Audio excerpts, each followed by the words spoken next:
Good morning, everybody, and welcome to the Urban Living Insights Build to Rent webinar. This session was originally due to be an in-person event in London, but thanks to our chums at ASLEF, we're able to reach you wherever you are online. And we've got a great session in store, sponsored by Charles Hope, Hubbl and Mura Living. My name's George Sell. I'm editor of Urban Living News. I'll be hosting a couple of the panels today. And we've also got another one hosted by Sibley from UKAA. So we are online for an hour and a half this morning. If you have any questions for the panel, please do submit them. We'd like to make the session as interactive as we can. So you can use the Q&A or the chat function in Zoom to send us your questions. And a link to a recording of the webinar will be sent to everybody who's registered within a few days. So here's the agenda. We've got a lot to pack in and we'll try and keep to time. Our first panel is about Gen Z, what they want from their accommodation and how Build to Rent can provide it. Then we'll be looking at single family rentals. And then our third session is about differentiation and how Build to Rent operators can give themselves a little edge in a competitive marketplace. So our first sponsor today is Mura Living. You'll be able to see their contact details in the chat, and we're just going to watch a quick video to find out some more about them.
So thanks very much to Mura Living. As I said, their contact details in the chat, and I believe their CEO, Dom Sherry, is on the session today.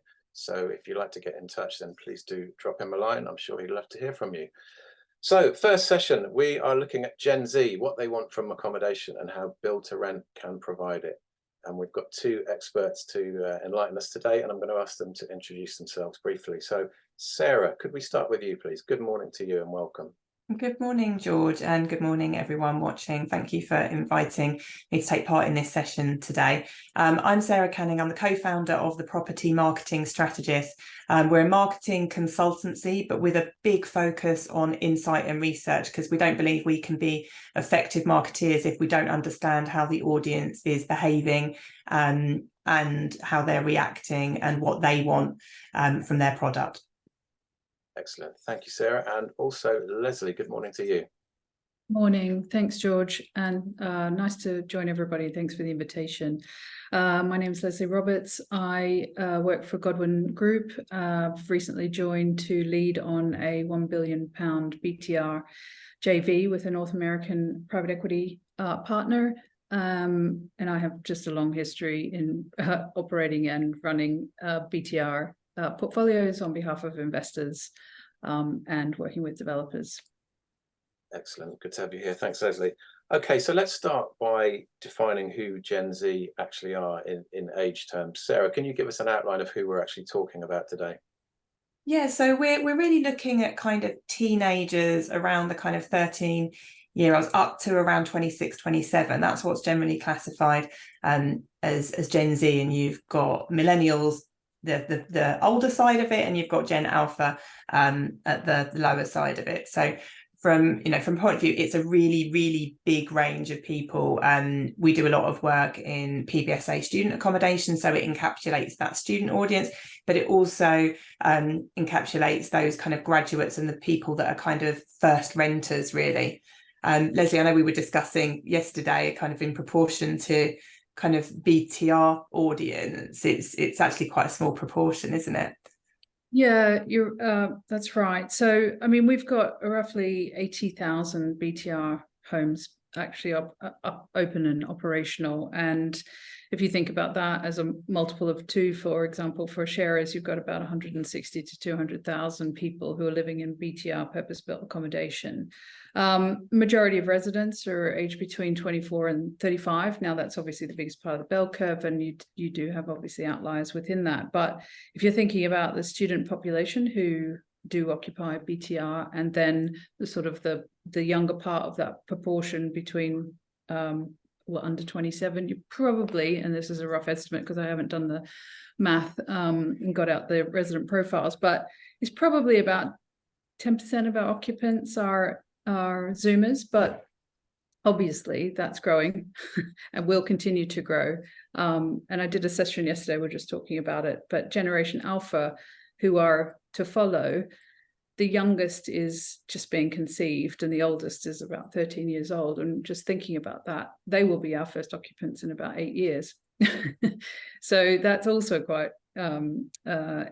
enlightening, alarming, and interesting to look at how this is all sort of merging across it. But just in terms of the generation Zoomers, what they are and how we look at them, I mean, they're voracious consumers of social media, but they do like to retain their privacy and curate their own content and following. And just looking at the stats, 60% of app users are Zoomers, which sort of gives you an idea of maybe the change of tone of way that we communicate and work with them. But I'm sure we'll get into that discussion a little bit more. Mm-hmm. So you think that they're roughly 10% of the audience at the moment, but presumably it's not going to be too long until they'll be the fastest growing segment of the audience as they... Of course, yeah, as they move through. I mean, as it stands, the biggest part of the bell curve for BTR consumers is between that 24 and 34-year-old age group, but our demographic is aging because obviously getting on the housing market, maybe changes in trends of not wanting to own and take the responsibility, the desire for social mobility. That's where BTR really sort of steps up because it provides a lifestyle that maybe people couldn't otherwise afford. And getting on the housing ladder is not necessarily something that's going to be achievable for everybody in the millennials, but moving through to the Zoomers, they are effectively, they've got a real consciousness around the fact that they are potentially economically stunted, if you like, in terms of getting on housing ladders and so forth. There is a belief that in that particular generation that they've got decreased economic opportunities compared to other generations, let's say the boomers versus the Zoomers, if you like. Yeah, okay. And Lesley, is there anything you've noticed from your Gen Z customers? What's important to them compared with other generations? I mean, we hear perhaps that sustainability is more important to them than other groups, and convenience and so on. But what have you noticed? Yeah, I mean, I won't steal Sarah's thunder because I know she's done some really interesting study in this space. But one thing I would think is really, really evident, and it's not just in the Zoomers, it's come from younger millennials, is that they spend more on experiences to enrich their day-to-day lives. The here and now is actually sort of more relevant or weighted more heavily. And consumption is actually not about ownership. Now, we saw this in millennials, and it's evident in a lot of things. We don't feel like we need to own a record collection anymore. We have Spotify. We rent our music and we have it on demand. Same thing goes for, I mean, it's all subscriptions. You don't have to own a VHS. And I do recognize the terminology that I've used is quite ageist, but you don't have to own those things. You just rent it. And so the consumption is really about having the access to it rather than the ownership. And that's a massive shift, and actually plays really well into what BTR is doing and what it offers. The lifestyle, the health benefits, the the connections that we can do, because effectively subscription is not necessarily as expensive as ownership. I didn't think I'd So, hear I mean, in a discussion about Gen Z. That's the Sarah, do you want to come in on that point and talk a bit about some of your findings? Yeah, so last year we did a big piece of research surveying future students, current students, and also graduates about what they're looking for in a home, and what they're looking for in a home in the next 5 years, which really kind of brings us into this kind of demographic that we're talking about today. And really it is the basics done well. The top 3 things that graduates are looking for in their home for the next 5 years is safety and security, a quiet place to sleep, and natural daylight. We always think these are kind of quite interesting in relation to kind of maybe their experience as students, because a quiet place to sleep is not always accessible in student accommodation. So that's something that they're saying, I didn't like that, I'm really looking for that in my next home. Safety and security, we would expect that, that's the standard.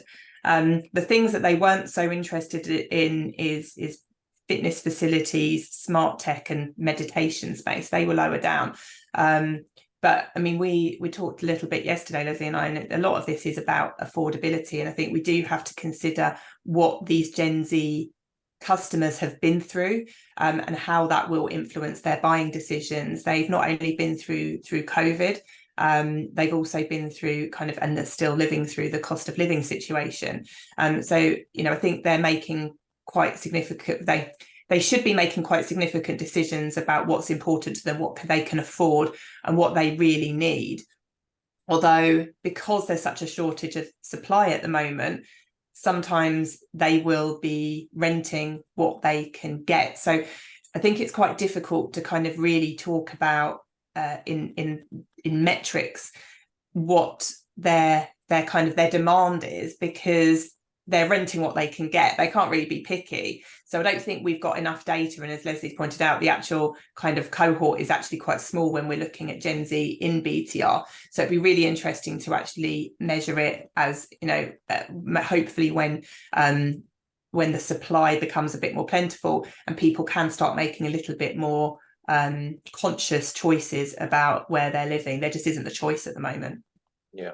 And as Lesley mentioned, this cohort are, voracious consumers of social media. Does that translate into the best marketing channels to reach them? How are they accessing information about accommodation, and how are they making their decisions? Well, I mean, this is taps in nicely again to an organisation that has done very well in this sector called Home Views. And I'm sure Rory and Hannah will be delighted, and Oliver that will be delighted that we're sort of name checking them. But it's that they're the sort of trip advisor of the BTR world. And, the Zoomers, work with their fingers. They do the consumer walk with their fingers. And they, effectively go and have a look at the reviews. And it's quite, the influencers we were talking about before, George, just before we started, that influencers, I've used influencers in various developments to sort of see the impact it has, and it's really real. And interestingly, I think it's also quite cultural and geographical. But let's talk about England. That we had 2 very similar schemes, one in Newcastle and one in Manchester. And in Manchester, we saw that there was very much a keeping up with the Joneses, kind of like, influencers had a big influence, pardon the pun, and living life to the sort of optimum and at the top end of their affordability. Newcastle, not so much. They could afford to pay more. So there's a difference even in regional areas around how this works. I mean, we're kind of categorizing Zoomers, Boomers, Millennials, Alphas, all this sort of very stereotypical, but there obviously are other influences around in terms of, what you've had, what you, like Sarah just mentioned, students value quality of sleep and the study, potentially because that's been something that they haven't had. Often when we first started this in this sector, it was very much about, I want a landlord who's decent. I want a landlord I can trust. I want, safety, security, just the basics done well. I want someone who picks up the phone when I've got a maintenance problem. I don't think those things change. I think that as they're satisfied, other things come to the fore. So we've got a hierarchy of needs going on. And in terms of sort of the channels or how we access the different sort of target markets is very much playing to their strengths or the way in which they like to interact. So although Sarah's study said that smart tech isn't high on the Zoomers list of things right now, I think those sorts of things are more because they're almost a hygiene factor. They're a given that they happen. So the Zoomers are an audience that are coming from PBSA, so they know that this is just what to expect. And so BTR isn't sort of anything, new and fancy. It's just what they expect. Whereas the millennials are like, oh my God, this is amazing. You mean I have these facilities and it's included in my rent? You sure? What's the catch? Whereas I think the Zoomers who are coming through will be like, yeah, okay, what else? And what else are you doing, in this community that adds to my experience? And, are we doing, I don't know, litter picking up as a community activity? How do I measure my impact on the environment? Where's my sort of carbon footprint measure? So we do see, I think we're seeing a different change, and how we communicate with them is,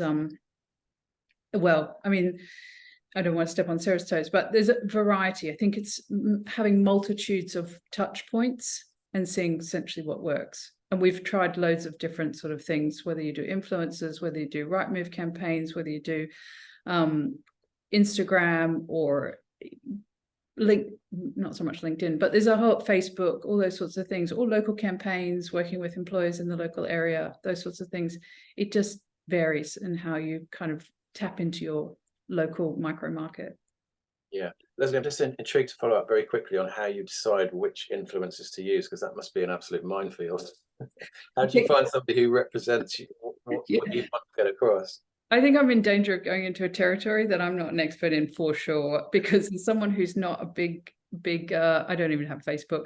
I only do LinkedIn professionally, and then the rest I kind of leave down to, those who are in the hood. It's not my bandwidth to say how we decide on.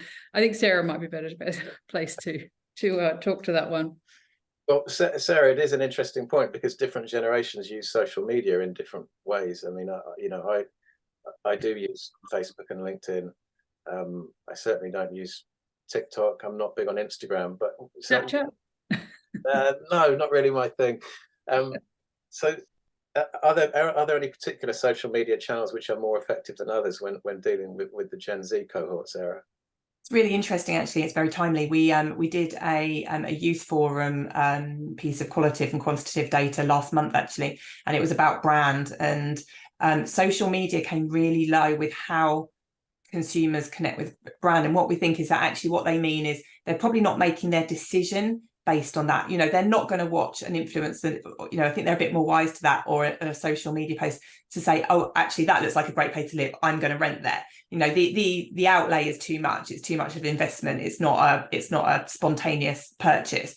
But I don't think we can deny that it builds up a picture. And Instagram, I think for that cohort is still really important, but it's all about, it is about real, but it's the way it's filmed, it's how it's curated, and obviously in build to rent it's kind of perfectly geared up to that, because so many of the buildings are beautiful. They've got amazing social space, they're in fantastic locations, so I think that really kind of speaks to Instagram in a really, really great way. But I think the other ways, I think we kind of need to take a step back almost from kind of distribution channels, because at the end of the day, people are looking for somewhere to rent. Build to rent is not a different asset class for them. For the consumers, we call it build to rent, but the consumers are just looking for somewhere to rent. So they'll still be using, Rightmove, and as Lesley alluded to, home views. In this brand research that we did, 51% of respondents said that they connect with a brand view through reviews. So that shows how important, that is. So I think we need to kind of, I guess, as industry people, give ourselves a bit of a reality check that, we haven't really come up with I don't think we've clearly yet been able to articulate build to rent are something different to renting, because they're just looking for location and they're looking for price. If they happen to find something that's brilliantly managed, it's got 24/7 staff, secure tenancy, I think that's something that we need to talk about much more in the industry, because again, you know, as we're talking about BTR being a solution maybe to something that's happened before, you know, tenancy security is such an important factor. So, you know, I think distribution factors is one thing, but actually the way and what we're communicating has got to come first before we can kind of talk about how we're advertising. What are we advertising? Yeah, I think there's a big sort of difference between raising awareness of the product and the decision drivers for an individual consumer of why they would rent there. So the fundamentals of price, location, quality, amenities, service, and that package, that whole product and service proposition versus what else is out there. And Rightmove is still to this day has the greatest sort of coverage. And this is the first place that people go to look for property, because it's got the best coverage for and catches all their options, and then they sort of refine it down, and then the decision drivers will be about what you get for your money, and then also reputationally how that building is performing, and then you'll start to weigh up, you know, do I want to live in Canary Wharf, or do I want to live in Wembley, or want to live in Elephant and Castle in London, for example, because there'll be comparables within your price point for those things, and then it will sort of filter down the decision tree into how they make it ultimately decide where they want to live. And once they have moved into a development, Lesley, what do Gen Z expect in terms of customer service and communications? How do they want to deal with you and interact with you as the on their terms? I mean, I think that's possibly what everyone would like, but it's not necessarily been possible to date, because once upon a time there was only like send an email or put something in the post, or, you know, put it by pigeon.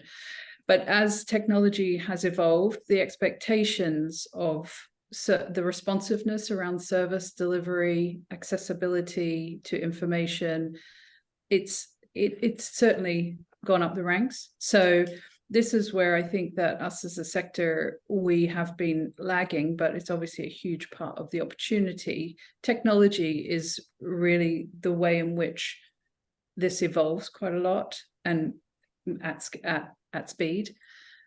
It's just a very tough thing for the sector to do, because technology generally requires quite a lot of investment, and it does take time if you're doing it at scale, sort of thing. So that's where the challenges lie. But I think that consumers, I mean, we saw it during COVID, Amazon has kind of redefined expectations of speed of delivery, returns, and accessibility to, let's say, product. So, you know, during COVID, we saw that, like, just the sheer volume that would come through our doors in terms of packages. We used to see it at Christmas and at sort of peak seasons, but COVID just was like, you know, you just wanted a highlighter.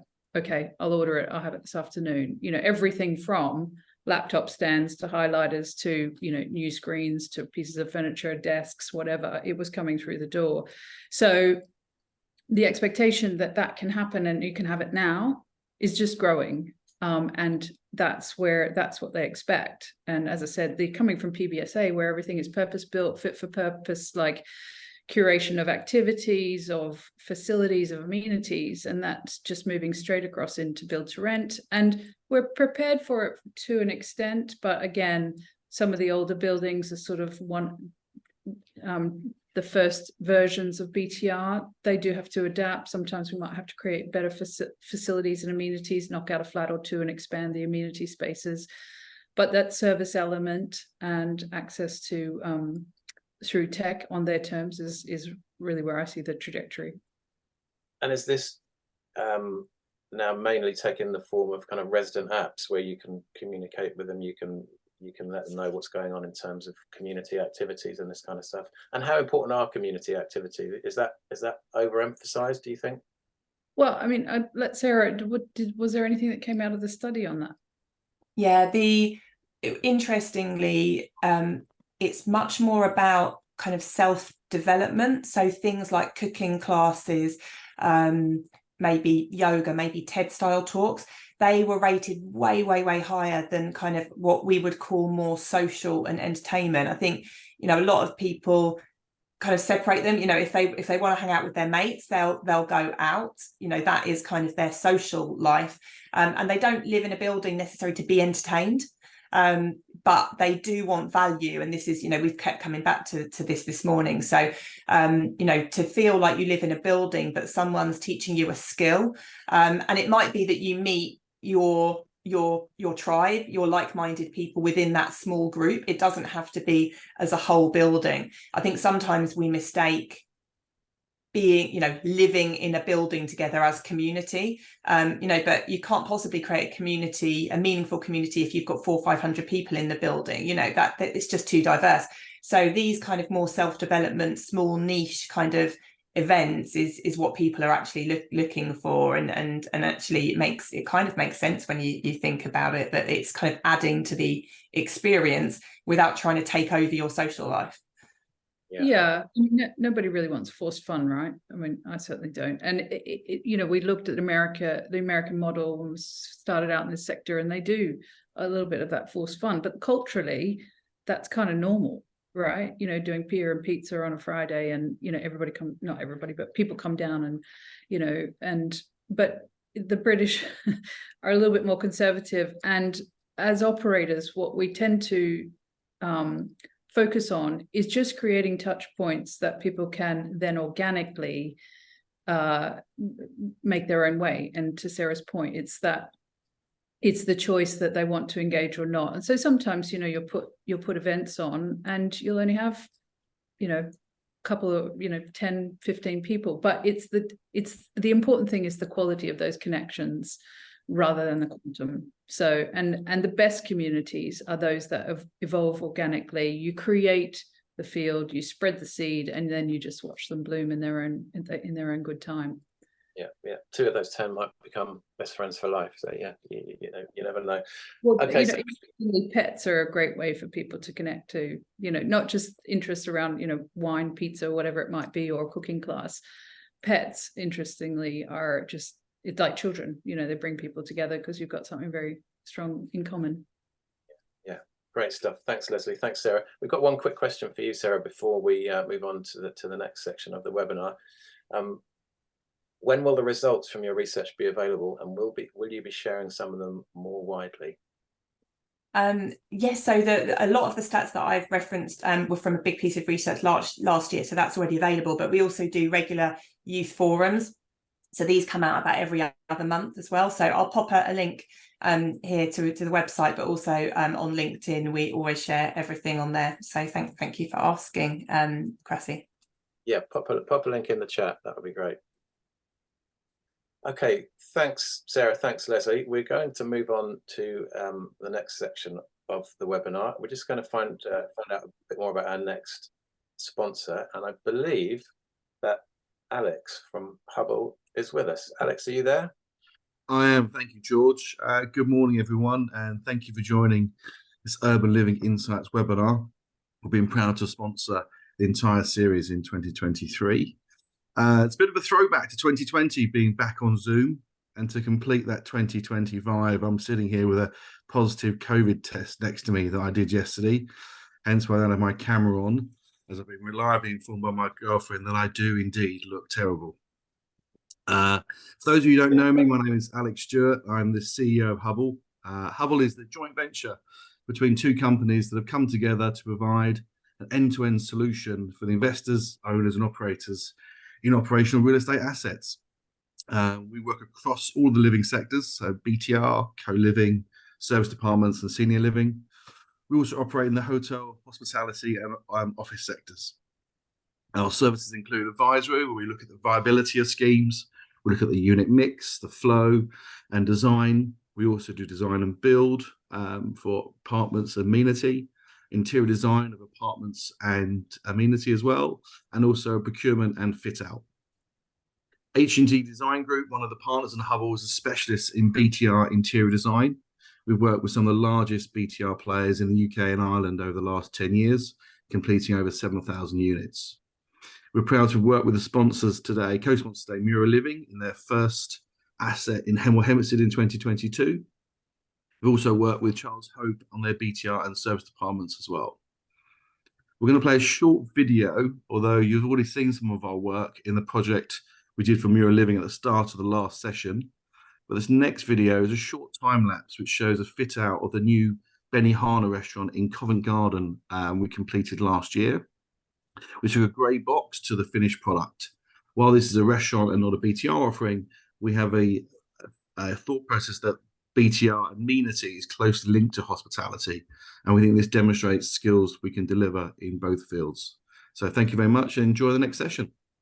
Thanks, Alex.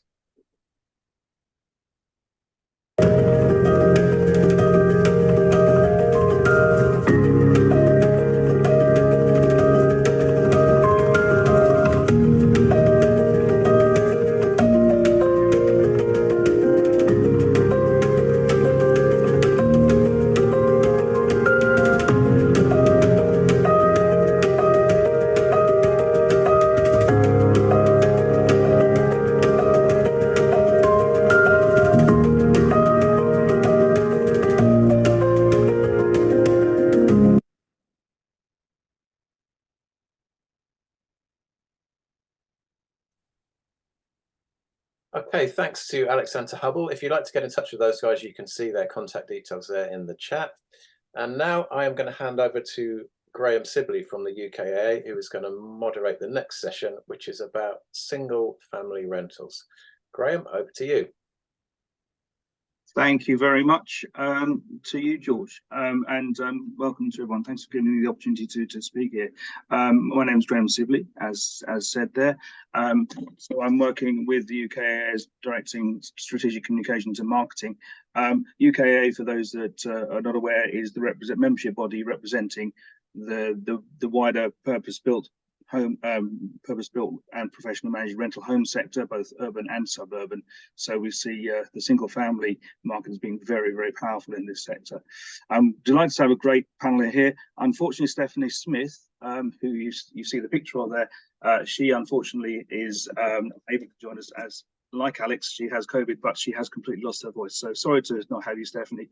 We will certainly, she has sent me some notes, which hopefully I can weave into the discussion. We also have Richard Berridge, CEO of the UK Single Family Association, and David Mawson, the Chief Executive of Placefirst. So before I get into it, Richard and David, would you like to just introduce yourselves and what your role is in the sector? Yeah, I'll go first. Can you hear me okay? Yep. Good. Just to say, yeah, I'm Richard Berridge, the CEO of the Single Family Association. Similar to the UKAA, but we only deal with houses. Our goal is to advocate the benefits and create a vibrant single family market, and to try and foster a better understanding of what single family can do and part of its role, and how it can, how its role can be a part of a role in terms of creating better communities, and also sort of working with a wider stakeholder base across the housing delivery market to include those companies who have thus far not managed to be part of the build-to-rent sector. Richard and David. Good morning, David Mawson, Chief Executive of Placefirst. Placefirst are a build-to-rent developer and operator. We currently have about 1,500 homes which are let. We have just under 500 homes currently in development on site, and a pipeline in planning or in various stages of planning of about 1,000. We're vertically integrated, so basically everything that we undertake is delivered in-house. So from marketing to lettings to housing management to credit control, we have teams for all of that, and including development as well. So 70% of our stock is single family housing.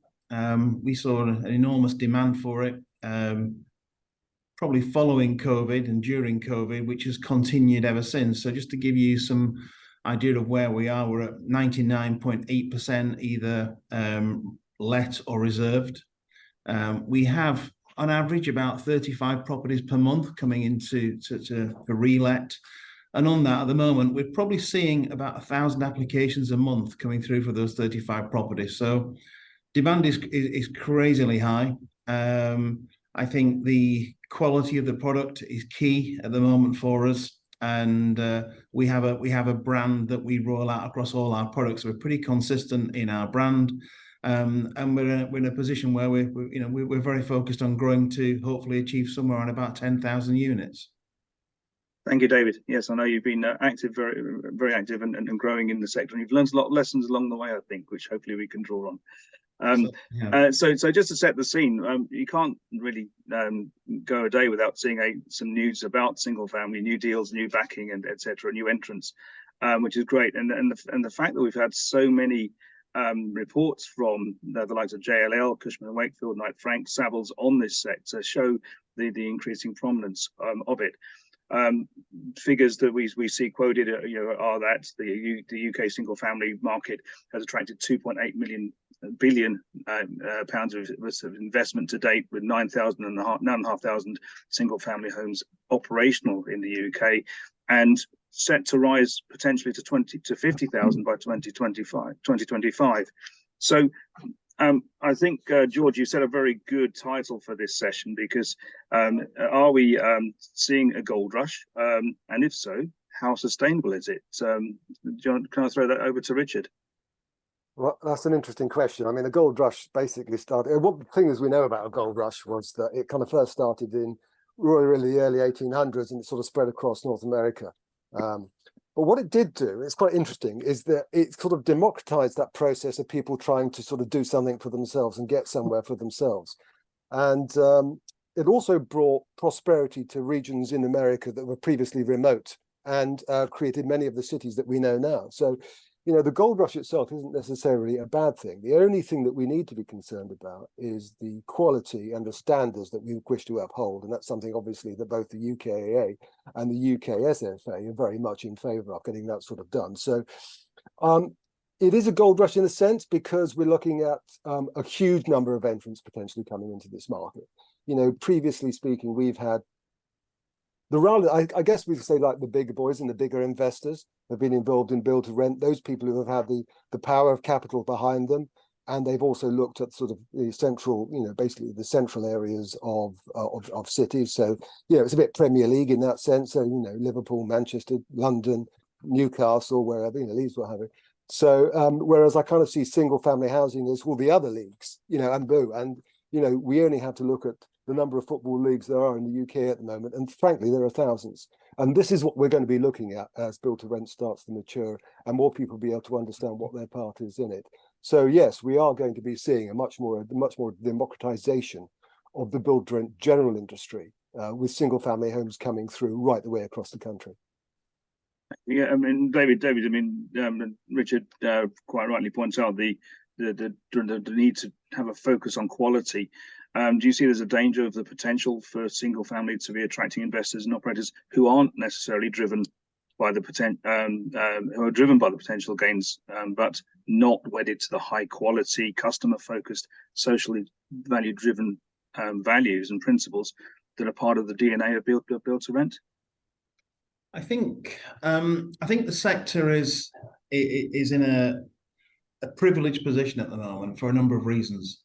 I think investors are moving away from investing in offices, moving away from retail, and are probably seeing residential as the safe place to invest. So that means we are seeing a lot of new entrants come into the sector. We've been operating this sector now for near 13 years. So we have had some battle scars. We've learned a lot on the way. But what I would say is that, quality will always rise to the top. Whenever you're developing, selling anything, if you have the right quality, you will have the right you will have the right customers. And so there is a risk, and there's a risk of a lack of product. So we know that recently house builders have generally slowed down on their builds. There's lots of discussions about people doing deals with house builders, either forward commitment or forward funding. And then there's other people like ourselves who are looking at sort of developing ourselves and probably doing some deals with house builders. what we've seen over the last probably 12 months, we've seen some deals go through which have been very, very, very pricey. So to the point of saying, you know, when we're looking at yields sub 4%, you start asking yourself, are people really taking into account the operating cost, the gross to net leakage, the time of letting, just general costs, and are they going to stack up? And if they haven't got that ability in-house to deliver some of those services, to actually undertake those services, they're actually paying profit on profit. So do I think there is a risk at the moment? Yes, there's certainly a risk. There is a risk of, and if people can't make a profit, what do people do in general? They tend to cut quality. So once we start to cut quality, then we can have an issue with the, you know, with the product itself and with the value of build to rent. And the last thing we want to do in this sector, which is a growing sector and a sector where we can all be very successful, is we don't want to damage the brand. And, you know, I do have concerns that some of the deals that have gone through are just simply, you know, they are just too pricey. People are paying too much because I just don't see how they're going to stack up. So yes, I think there's got to be some realization of what a true gross to net leakage is. Yes, there's got to be a realization of how you're going to manage it, who's going to manage it for you. And, you know, life cycle costs have got to get built into there, compliance, safety. So there's lots of things to build in. So I think the market is hot. We know that. You know, the other pointers for us, if we look at it, the population is still growing. We've still got a major shortage of properties available. The buy-to-let market is what the buy-to-let market is walking away due to tax and due to landlord licensing and other things that are starting to happen. So we've got less properties, we've got more people, and we've got a higher demand. So the key thing is for us, this is a sector, is we've got to make sure that we maintain the quality 100%. Absolutely. Certainly we're seeing such a drive towards the need for additional homes as well. One thing, actually, a question I had was around the affordability issue. I don't know, build to rent is often wrongly, I believe, painted as being a high-priced, high rent level. But could you just give me a couple of thoughts on how you're delivering affordable or the affordability of the homes that are being delivered through single family, David, and also to Richard? Yeah, so if we look on average across our residents, I think the average affordability is about 28%. The rent is 28% of their gross salary. Yeah. So we see anything above 35 as being risky. Again, it's, you know, we've got a responsibility to select our residents as much as our residents have got responsibility to select us. So the last thing we want to do is bring residents into our properties who are going to put themselves in financial difficulties. So I think, you know, what we try and do is we try and make sure that our build costs are as competitive as possible. We try to make sure we utilize the space correctly in the properties, in the homes. You know, we have taken probably the last 5-6 years of doing nothing else but making sure that our design is right. And there is very much a design for rent and a specification for rent and a specification for sale, and it's very different. Yeah. And you start to learn that as you go through by looking at your impact of your repairs costs and your most popular repairs, etc. So there's a few things you've got to think about here, and you sort of say, well, how's that all linked? Well, actually, if we can make our gross to net perform as strong as it can do and reduce our leakage, we don't have to push the rents that hard. Yeah. And that's one of the key drivers. And if you push the rents hard, what do you tend to do? You actually tend to generate more churn. So we know that every time we churn a property, it probably costs us about £2,000 with lost rent, with the refresh of the property, with the council tax we have to pay, with other disturbances and our costs of our staff. So we're now averaging just under 3 years for average tenancy. And that's across the board, apartments and houses. If we separated that into houses only, we're well over 3 years.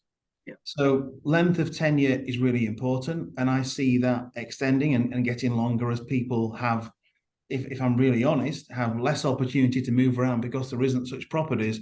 But also, if we're providing the great service that we're providing, people are happy to stay with us, and that's our focus. So it's all joined together, the affordability. It really is, and you've got to sort of not look at it individually, but look at all the impacts that have on your costs, your customers' ability to pay the rent, etc.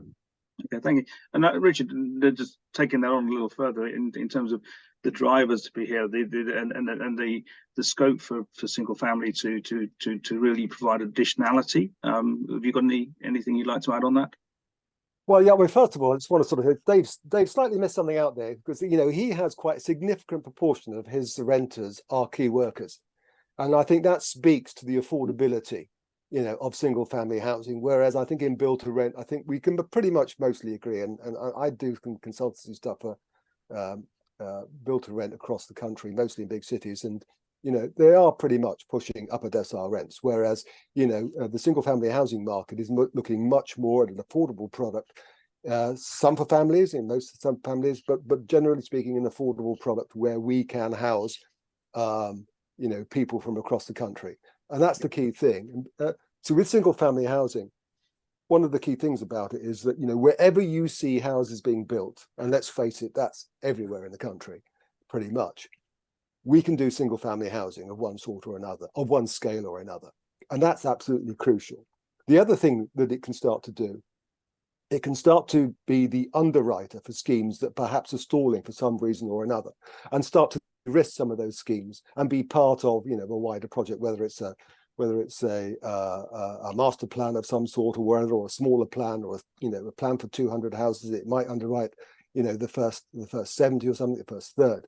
So it's the single family housing role in delivering houses of all tenures across this country is going to be absolutely crucial as we go through, into the next sort of 5 to 10 years. And I've seen those numbers around single family housing in terms of its growth prospects. And we're doing some work at the moment around what that growth actually looks like. And what we're seeing when we extrapolate through who can deliver, and it's a wider number of people, and where, we're seeing those numbers way above that 50,000 mark, way above that sort of number. So we're probably seeing it outstripping the urban build to rent in a very few number of years in terms of an operational base, through a wider number of people and a wider number of operational managers. And interestingly enough, to go to Dave's point about the quality of what you do and the quality of the buildings themselves, is that we both exist, both the UK and the single family housing, and sort of and Dave's advocacy and stuff like that, people who are in this business moment, to ensure that when people come into this sector, they know what's expected of them. They know what they're buying into, and they know that they have to deliver quality both for their investors and for their renters.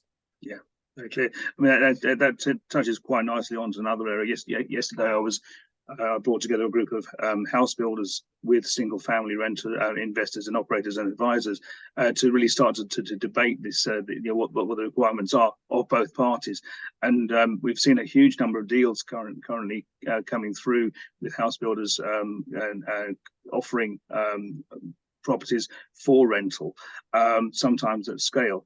But what I would like to explore is, are those deals going to be meeting the design quality, operationality and maintenance needs of operators in the long term? Is that a concern we have? Well, Dave might have a point, might have a good answer for this, I'd imagine. I think, Graham, if we're going to be really honest, a lot of the opportunities that are coming across to us at the present time from the house builders would not have come across to us if the housing market hadn't have slowed down. So the opportunities that are coming now are opportunities where people were buying land for a buoyant market and designing houses to go to private sale. So there's a few things you've got to look at here. You've got to look at the size of the properties. You know, we all know that ideally 2, 3 with a scattering of 4-bedroom properties are perfect for build to rent. You know, we wouldn't want to get, for instance, a development that had 30% 4-bedroom properties, because they're not the best properties to rent. We do need to look at specification, and when we're looking at those, we are including some upgrading or some changes to make sure that the specification is suitable for renting. Because as I said earlier, you've got to get to the granular detail of how many repairs per property per year are you actually incurring. You've got to get to the understanding of how quick can you turn those properties around, the floorings in the properties. There's lots of things you've got to consider. So, the EPC rating, energy is such a big factor now when people are looking at a property. They want to make sure that, their energy bills are not ridiculously expensive. So, we are building ourselves at the moment. We're building everything as a minimum as an EPC-B, but we're also looking at a scheme at the moment, which is an EPC-A, which is a real challenge. But I think we've got to carry on with that journey. So is the specification right? Is it, probably not 100%. And anybody who thinks they can just buy and flip it into rented accommodation is probably going to get a little bit of a shock, maybe a year, 2 years down the road. So be very careful. These properties are designed to rent, and that's really important. And that design, and we talked about the sort of the learnings that we've undertaken, and every scheme we undertake, we have a review and say, what have we got right? What could we improve on? And there's lots of things in every scheme, and it's, we'll never get this right, I guarantee, because as we're improving, the market will be moving. And as long as, if we ever think we've got it right, we may as well pack up and go home because we failed. Yeah, it's interesting because not to be all doom and gloom about house builders here. There was a lot of positive discussion yesterday of the opportunities for partnership. And long-term partnership, whereby the education process with house builders, so that you can understand the technical requirements, the design and quality requirements for single family rental, but also for investors and operators to understand what are the drivers and the key key issues that house builders have, because there has to be an understanding both ways. So that's something which we'll be doing more work on. Just turning to operational differences, I guess. I was drawn by a quote by Marianne Bowring of Wrigley recently, where she was talking about the investment cases for single family and build to rent being very similarly underpinned, but that the operational dynamics of single family take on an entirely different complexity. She quoted, "If build to rent is checkers, then single family is chess." I got some feedback here to the question, what are the operational differences between single family and build to rent multifamily? Stephanie came back with a number of points around differences in amenity, the use of technology, staffing requirements, estate maintenance, and social value and community engagement. So just quickly to you guys, what do you see as the operational differences between the two? I think picking up from Stephanie's point, amenities is really important. We tend to, for every scheme that we have, we're into placemaking, but hence the name Placefirst. So, the placemaking is really important, and having private areas where our residents can relax and enjoy, but also not making it into an amenity area that is really expensive to maintain. So thinking about how we're going to manage it, how we're going to maintain it, how we're going to control it. I think the other key things are security, security of both the property and security of tenure, really important.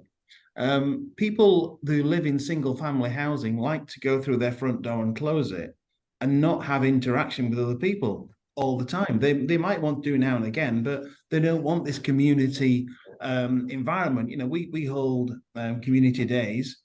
On some schemes they're very successful and we get lots of people attending, and on other schemes they're not successful at all because people just want to have a private life in their private home. And that's what, it's understanding each area, it's understanding each customer, it's not treating people as a group, it's treating people individually, and it's doing the research up front to understand who are the people that are going to be living in those properties. And the one thing that is really important to us is when we're looking at an investment appraisal, we've got a damn good idea of who's moving in. Richard mentioned, 20% of our residents are key workers in NHS.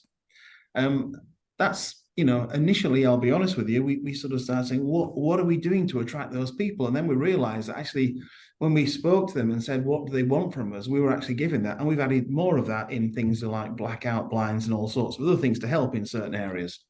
So it's understanding your customer, but it's also understanding that people who are renting a house because they want it to be a long-term home. They want to be able to put down roots, and they want to communicate and mix if they want to do, but they also want to have that ability to close the door. Okay, I'm conscious of time, but I've got one quick audience question here. Are planners ever stipulating a proportion of single-family homes on major multi-phase house builder schemes? The planning issue. Not to my knowledge, Dave. I don't know about yourself. No, I think the question I would go back to, and the one thing that I keep asking, is that strategic plans by local authorities, I think it's about time strategic plans ought to include build to rent single family housing. You know, there's a focus on the 106, which there certainly should be, and we're very supportive of that, but there should also be a focus of allowing and developing in every single city, town, urban area, suburban area, a percentage of a quality build to rent. And I think if we get this right, what we should be focusing on here is the resident and the customer, and giving the customer the ability to move tenure between types of properties, but stay in the location they want to stay in. Yep. That builds a neighborhood and builds a community. Yep. Okay. Just taking that further on, are there any other barriers that we see to the continued growth of single family, Richard? Well, there are always barriers. I mean, there's an economic barrier at the moment because we've got interest rates of 5.25%. So that's always one thing. And, you know, Dave did mention some deals done at a yield or cap rate, you know, below 4%. And you wonder how that can possibly work. And, you know, I know that you kind of, you know, as you read these deals, you think to yourself, well, you know, interest rates 5.25%, cap rate 3 3/4. How does that going to work there? So, and it's going to have an impact. So, I think at the moment, I think one of the barriers is that we don't have outside of, you know, what single family housing is at the moment, and it's still largely within the province of those who have undertaken build to rent as well as sort of single family housing. Outside of that, I think one of the barriers is we need to get the story about single family housing out there a little bit, and you know, we're working on trying to get that story out there amongst local authorities and house builders and strategic land buyers and these people to look at, say, listen, guys, you have another option in terms of your exit from this point or your underwriting, and it's single family housing. And if we can do that, we can get that message out there really early on, then we're going to substantially increase the number of people who can help us deliver single family housing at quality right across the country. That's great. Okay, so my final question to you both then, if I'd love to reprise this session in, say, 5 years' time, if that were to happen, and I hope we can you outline in 30 seconds, what would be the key themes we were discussing in 5 years? Richard? Affordability, that will always be a key theme. And then it's going to be government, probably, because we've still been government in one form or another. I think we'll start to be looking more at tech. I think tech will be a key theme, and how we've managed to future-proof our buildings to keep pace. And sustainability and energy efficiency are always going to be the key features, I think, in housing. And anything that helps people, run their own lives autonomously in the way they want to. Dave talked about, shutting the front door. That's what single family is all about. It's how can I manage my life? How can that be facilitated? And the things that we're going to be looking at is how we're going to be able to do that. Thank you. And David? I think certainly smart homes will be there, but I think also possibly a change of mindset. I think people may be looking at long-term renting as the way forward rather than purchasing. So I think we'll start to see more and more people go into properties, stay for much longer tenancies as they are doing in Europe, and renting properties which are managed by institutional landlords, a reduction of the buy-to-let, and a larger number of professional landlords who deliver fantastic homes. Thank you. Okay, George, we're about to hand over to you. I'd just like to thank Richard and David for your participation today. Also to Stephanie for her inputs and being there in spirit. Thank you for a great discussion. Over to you, George. Thank you. Thanks very much, Graham. Yeah, great session. Really interesting stuff there. Thanks, David and Richard. So we'll move on to the third tranche of our session today, and also introduce you to our third sponsor, which is Charles Hope, and we are, I believe, about to see a short video about them.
So thank you to Charles Hope. You can see contact details for them in the chat, as you can for all our other sponsors today. So please do get in touch with them and drop them a line. When we get to the very end of the session, actually, we're going to leave it open for a couple of minutes so you can make some notes and take some contact details from the chat.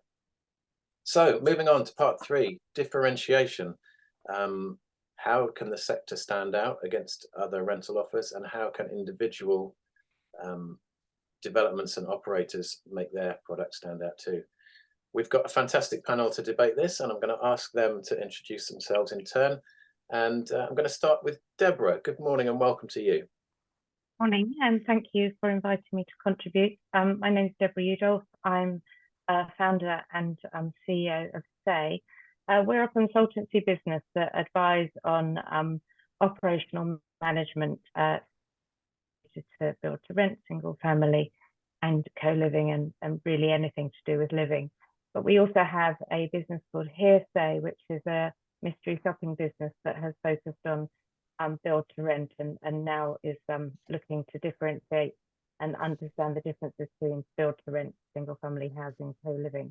And so some of what I'll talk about will be the data that we've collected through the mystery shopping, where we've created our second annual benchmark, which has a huge amount of insight and data into the lead to lease experience. Excellent, thanks Deborah. James, good morning to you. Morning everyone, and yeah, morning George, and thanks for having me along to talk about one of my favourite subjects, which is the need for build to rent, and how that's going to develop into the future. So my name is James Pargester. I have been around residential development of all tenure types actually for about 25 years or so. And the last 10 years sort of been very focused on build to rent and purpose-built rental sector altogether, which kind of started during my time as a partner at Deloitte, went on to Greystar, where I was for about 5 years, helping them with their initial projects. Currently working as a consultant under GAA, Global Apartment Advisors, but also have roles with the BPF, most notably a co-chair of a London engagement committee, where we've got an engagement process ongoing with City Hall to reinforce the understanding and hopefully eliminate some misunderstandings around this sector. And also the UKAA, so just interested across the board in how this sector, which is so important for so many people, is going to develop over the next few years. Excellent, thank you, James. And finally, Rajesh, good morning to you. Good morning, everyone. Hi, I'm Rajesh Shah, Executive Commercial Director at Quintain. So for those who don't know, we're the development operator behind the 85-acre scheme around the National Stadium at Wembley Park. We got consent for over 8,500 units, of which currently we have 3,651 operating built-to-rent units. And once fully built out, we'll have over 6,000 operating built-to-rent units. Right from the start, we designed Wembley Park as a 15-minute neighbourhood to make sure whether you live there, you work there, everything's on your doorstep, from retail, independent food offering, leisure, transport links, and the like. I've been there for 15 years and had the pleasure of setting up our build to rent business. So I've seen how we've grown and evolved, both us as a business and the sector as a whole. That's me. Excellent. Thank you, Rajesh. Okay, so we're going to talk about differentiation. Let's kick off by asking, outside of our little industry bubbles where we discuss all this, how well known is the concept of what we call build to rent known among the wider public? Deborah, would you like to kick off with that one? Yeah, so our mystery shoppers, are always from the target audience. They can all afford to live in the building that they mystery shop. And 39% of our shoppers had heard of build to rent, which was slightly up on the previous year, which was 35. So it is, I think, gaining ground in respect of people understanding it. But I think that what we see is that people are not, well, it's not very easy for them to look for a build to rent scheme. And because it's such a tiny proportion of the whole market, it's actually, it's almost like they come across it because it's somewhere that they, you know, through their search, which would be around location and affordability, as opposed to looking for something in build to rent. And so I think, you know, Wembley's a really interesting place because it's got not only Rajesh's amazing scheme, but there's quite a propensity for different types of build to rent there, including co-living. So there are certain locations in London, like Stratford, that are very well serviced in respect to build to rent. So perhaps people in those locations understand it more. I think generally, and also we're asking people in who live near locations where there are build to rent schemes. I think if you went across the UK, you'd have a much, much lower response rate to the general population, even knowing what build to rent was or understanding it. Yeah, thanks, Deborah. James, we're hearing a lot about private landlords leaving the space, mainly for economic reasons. So the proportion of build to rent in the wider rental market is presumably going to go up as a result of that. But how effective is the sector as a whole at promoting what it does beyond the parameters of industry folks such as ourselves? Well, it's getting better, but it's nowhere near where it needs to be, in my opinion. I mean, build to rent is a term. I remember being part of various discussion groups 10 years or so ago, probably a bit longer than that now, which sort of settled on the term build to rent as a good term to put into planning policy, for example, because it kind of does what it says on the tin. It was never really intended as a sort of a customer-facing term, and so I think that's been part of the problem. It's not been very well explained to the wider public in you know as build to rent. I mean, things are improving, so there are specialist platforms which, you know, for example, Love to Rent, which collate listings of, you know, specifically purpose designed, purpose built, purpose managed properties of the type we're talking about. But I do talk to a lot of people, you know, outside this sector as well as inside, because I do have a life as well. That demonstrate that a lot of people who would be ideal, you know, for whom this would be ideal sort of accommodation, have never heard of it. And I think there's a cultural shift as well in terms of people being unfamiliar with the concept in this country of seeing a new building, seeing an operational building, thinking, wow, that would be a nice place to live, and you know, and not knowing you can just walk in and talk to someone about that. I think that's still a bit sticky. And so if you go to the local estate agent's office and say, what about this building, they won't know anything about it because they're not dealing with it. And so there are some sort of you know, problems of inertia in that, which I think we're overcoming. But in terms of, you know, the numbers, you know, I think Lesley mentioned earlier in the session today about 80,000 operational homes across the country so far. I mean, that still represents less than 2% of the rental sector in this country. You know, and so, you know, I think a rule of thumb for a sort of really mature market would be about 30% of the rental sector. I mean, no one's looking to eliminate private individual landlords. That's never going to happen, and you know, it would be bad if it did, because it does provide another sort of, I mean, we all want to get rid of the rogue landlords, and that's part of the reason for creating this sort of quality sector, or reliable quality sector. But you know, we've got a long way to go. If we're just approaching 2% and we need to be around 30, that is, you know, we've got a very long way to go. And so I think the narrative needs to probably change a bit in terms of the public-facing narrative, and narrative towards, you know, the politicians and political bodies, you know, the local planning authorities, the national government, that can enable more of this stuff to be built. And accepted and acknowledged properly for what it is, and so, you know, there is, I think, the next few years we really need to have a bit of a push on that, rather than just talking to ourselves in the way that we have been as a sector.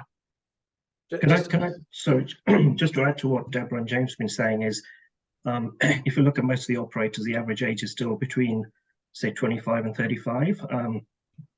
We need to do a lot more to promote to families, especially with young children, to sectors such as older renters as well. That's where the hard work is still to be done. Yeah, okay, thanks, Rajesh.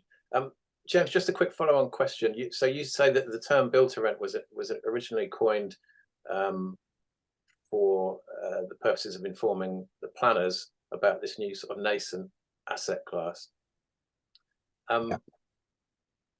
A, has that worked, and do they understand it? And B, is there any work being done about perhaps coming up with a new public-facing definition that isn't, you know? Two very different questions. Okay, so the first one,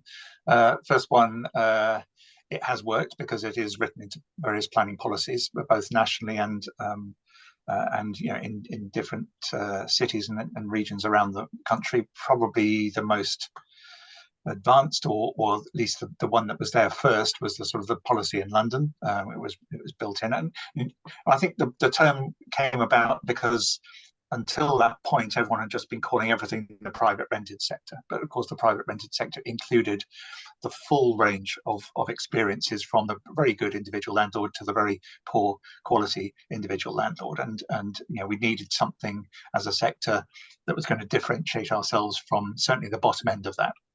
And so to that extent it has done its job. It is a very useful term. I haven't actually heard for a while any real discussion about an alternative term for the consumer market, but I mean, I think it's probably whether it's I mean, people have had a go, but nothing's caught on. So I'm not aware of any live conversations on that front. It would be nice to think it would be possible, but maybe we've gone too far, and we just need to make sure that people understand what build to rent really means. I think on the sort of question of the panel, of this topic really about differentiation, again, what we've seen is that you know, a small number of, or around 39%, which is quite high, of people have heard of build to rent. But actually during the process, the lead to lease process, so from the first point of making an inquiry to through doing a viewing and coming out the other side and follow up, there's very little. What we see is that the operators and the leasing agents are struggling to explain the benefits of build to rent during that process, and so it's not about mentioning the term build to rent, but they're really struggling to explain the differential between living in that building. I think we've lost Deborah for a moment there. Deborah, we'll come back to you. Not being sold very effectively, and I think that that's a real missed opportunity. Thanks, Deborah. We lost you for a few seconds. Sorry. I think we got the majority of that. Thank you. Rajesh, let's talk about marketing channels. What's the most effective way to reach your target audiences, and how has that been evolving over your time at Quintain? So we've got, I guess, story of two parts here. So in the early days, way back in 2015, 2016, when we opened our first build to rent, we had a couple of challenges. One, the extreme one, we talked about it. In those days, no one really knew about what this sector was about, what service offering, product offering existed. And at Wembley Park, we had we need to make sure people understand, Wembley Park is evolving, is transferring from the old industrial mindset. So a lot of the work we did with our original TP brand name was to go heavy outdoor marketing, which is, London Underground, bus networks and the like, very loud, impactful marketing. Just get a noise heard, just get inquisitiveness from renters, inquiries flowing and the like. But that's then rapidly transformed. So if you fast forward to today, most of the work is being done through digital channels, which have a cost, but there are actually other means which are performing really strongly. So if you talk about referrals from existing residents, if we perform really well, if we service our residents really well, give them an amazing experience, they'll be one of your biggest advocates. So that's actually relatively low cost.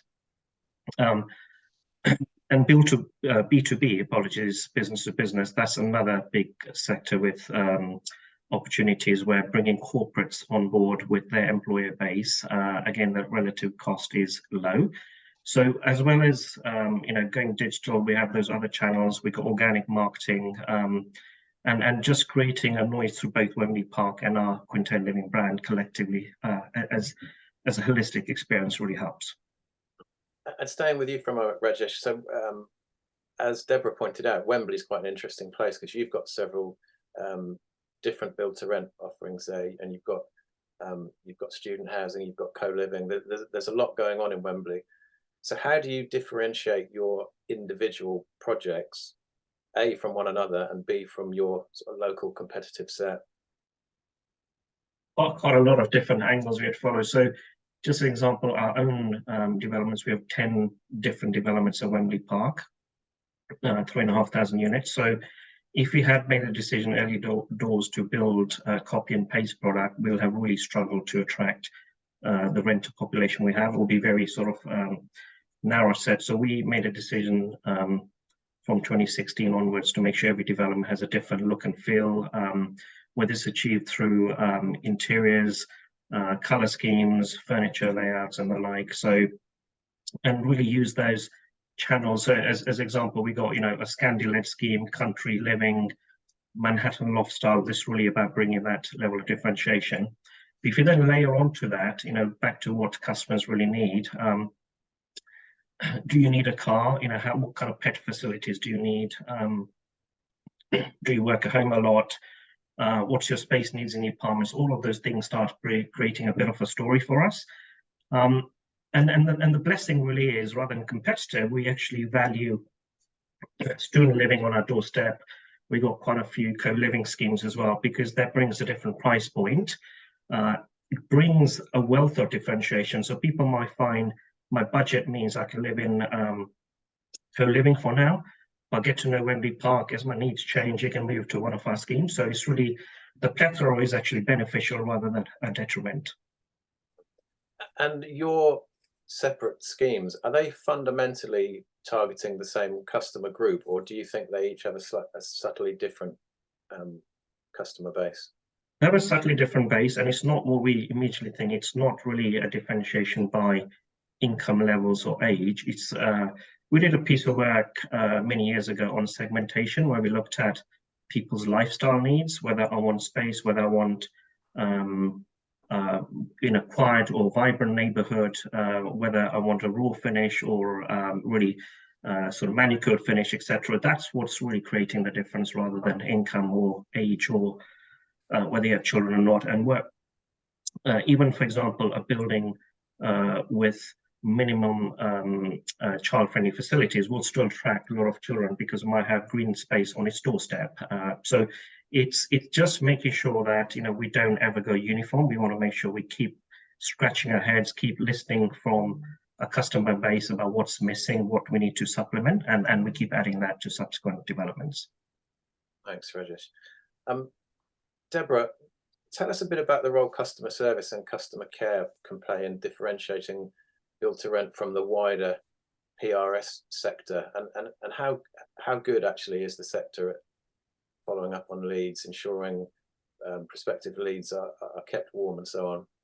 Yeah, so we the first time we did the benchmark, it was really disappointing. 50% of people didn't have a follow-up after a viewing. it was just post-COVID, so it was quite surprising because at that point there were quite a lot of availability and people were sort of really should have been sort of working hard to attract residents. This year we saw there was an improvement. It's still not anywhere near 100%, but it did get a bit better.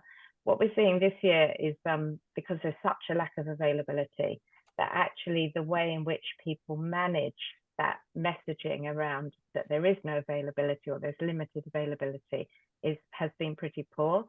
And part of it, I think, is that it has been exceptionally easy to rent a property and also to get a high rent.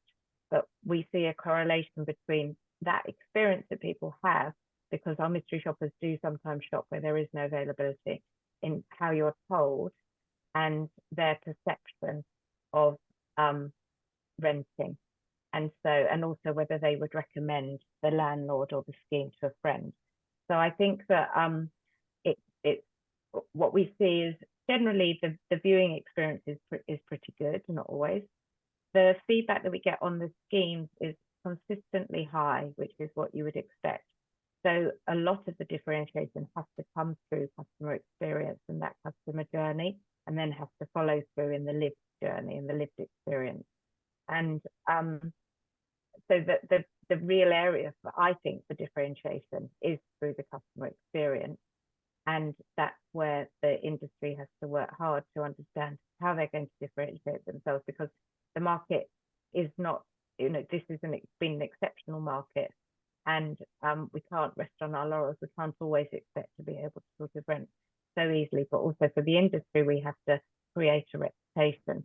We get really positive feedback on an expectation that people will feel part of the community, which is really good, through the lead to lease journey. We've had pretty low scores on things like ESG. So that opportunity to differentiate, it can be quite broad through different things, but it's not very consistent. And the schemes that did well in the benchmark, the trick really is a consistent lead to lease experience across every area. We don't see any correlation between rental price or part of the market that you're in and the results. So it's definitely possible for someone to score really high, even if they have a more mid-market offer. So it's not about the bells and whistles of amenity.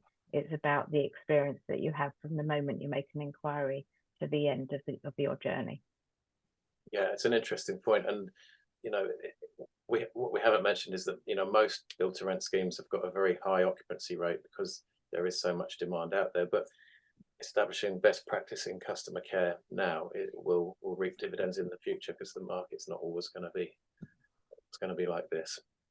Absolutely. And Rajesh, just briefly, Deborah mentioned amenity there. There was a time when there seemed to be this amenities arms race that we hear about, and indeed I've been to some of your Wembley schemes and the amenities are phenomenal. The climbing wall in one of them actually blew me away. That's fantastic.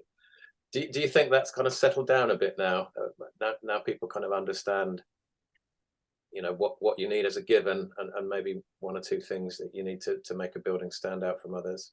Absolutely. Did you try the tire flip in the same building as well?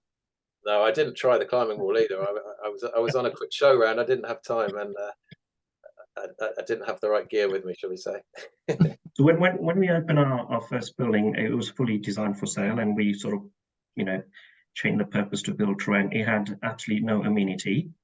So we took two bedroom flats out of the two buildings and converted them, to our best of our knowledge and ability at that point in 2016, into amenity spaces. We made one more on a work at home theme and one on a play theme.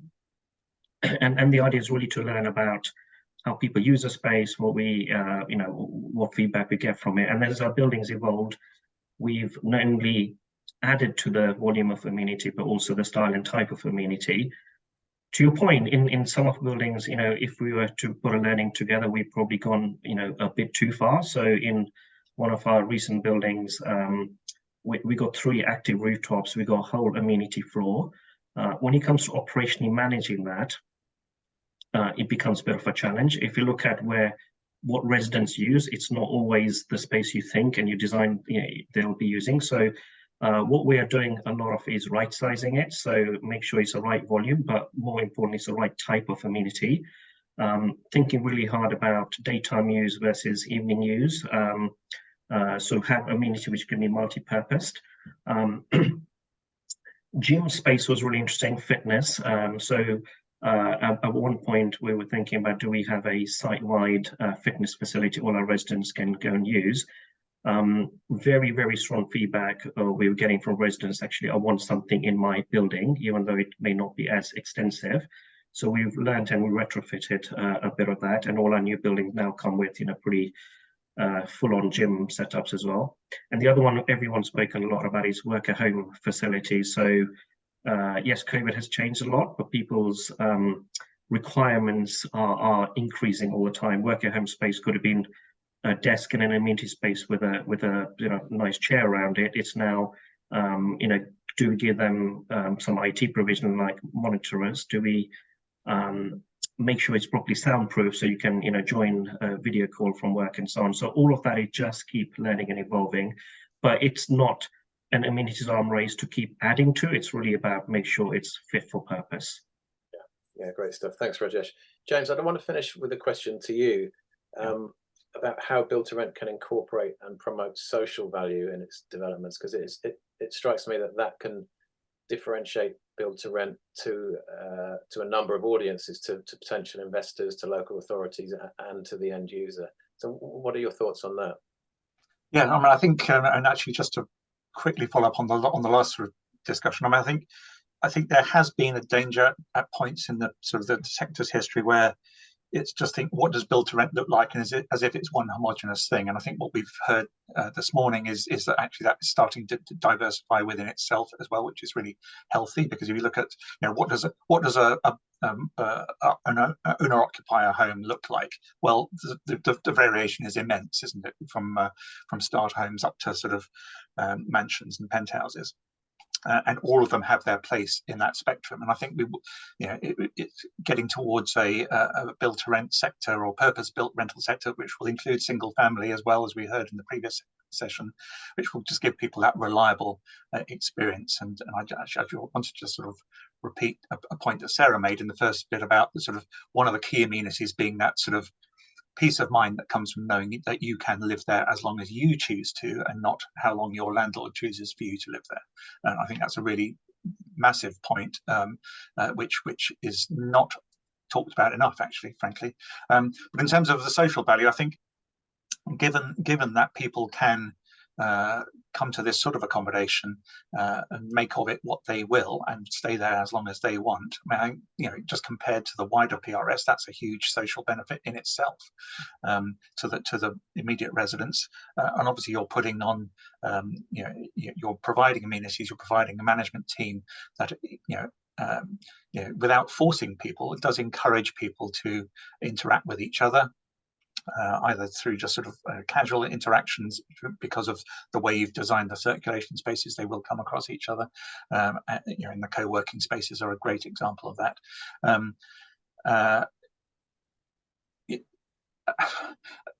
But then you've got to also look at where those buildings are positioned in a wider neighbourhood and see how they interact with each other and the existing residents. And one of the things I'm incredibly proud of as part of my career is being involved in the Greystars development at Greenford Quay, which is still under construction partially, but plenty of people already living there in the first 2 or 3 buildings.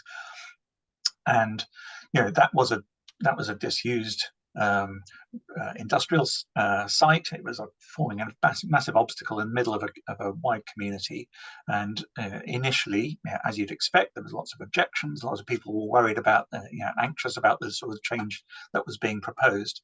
But actually, you look there now, and through the summer, there's a program of events. They have a big screen by the canal. There's a sort of amphitheatre part of the landscaping where people get together, and there are movies shown. They show some big sports events. They have sort of street markets. They have all sorts of things that involve everybody, whether you live there or not, and just make the place pretty vibrant and bring people together.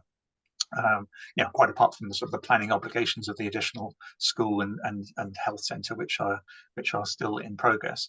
But I think there is a, and this sort of rental accommodation, I think, rent. I think we're still part of a cultural change around rent in this country. I think this is obviously leading the way on it and showing how rent can be done properly in a reliable way for people. But I think politically that's still not yet been understood, and it's been quite interesting. Even Michael Gove's speech yesterday, I don't think mentioned renting once, which was, I just find mind-blowingly. It must have been a deliberate decision, but you can only wonder at the motivation behind that decision. When the webinar there, I think, James. There is, yeah, and I'd love to talk about that more, but I know we don't have time now. But I think we're on this journey together to make people aware that this is there are times in people's lives when they need to rent or want to rent, and my maxim is always, why not do it as well as you can? And I think this is how this sector can provide that for people, and that people's lives and circumstances change. They're more flexible than they were a generation or two ago, and that's both in their personal lives and professional lives. We need housing that can reflect that flexibility for people. Brilliant. That's a great note to end our discussion on. I'm just going to show a few slides before we wrap up, and then, as I mentioned earlier, we're going to leave the session open for a minute at the end, so you can take notes from all the good stuff in the chat. Our next Urban Living Insights event will be back to face-to-face and an in-person event, and that's themed around hotels and hospitality, and that will be hosted by my colleague Eloise Hansen. The link to register for tickets for that is in the chat.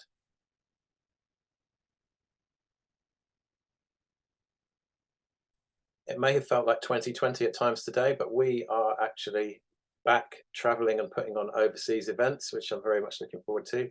Our next one is Urban Living MEA, which is taking place in Dubai on November the 13th and 14th. And again, you can see the link to find out more about that in the chat.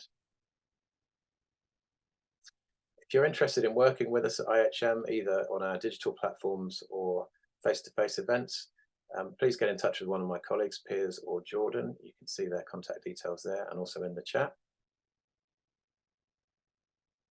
Thanks to everyone for watching. Thanks to all our speakers. I think it's been a really interesting event today. Thanks to Hubbl, to Mirror Living, and to Charles Hope for sponsoring. Thanks to you all for your time, and I hope to see you on another webinar, and more importantly, in real life soon.